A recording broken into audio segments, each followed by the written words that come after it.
Hello, today I'm in Nissan Leaf. In this video I'll show you how to navigate through instrument cluster display.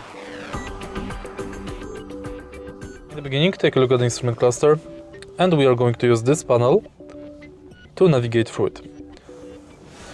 Right here you can find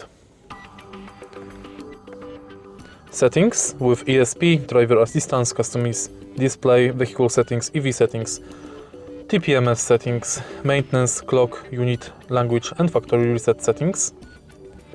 Next you can check your eco drive, score,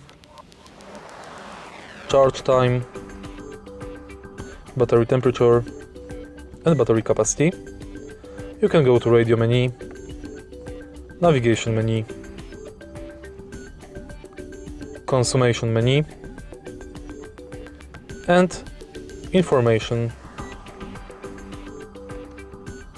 about the car. And that's basically it.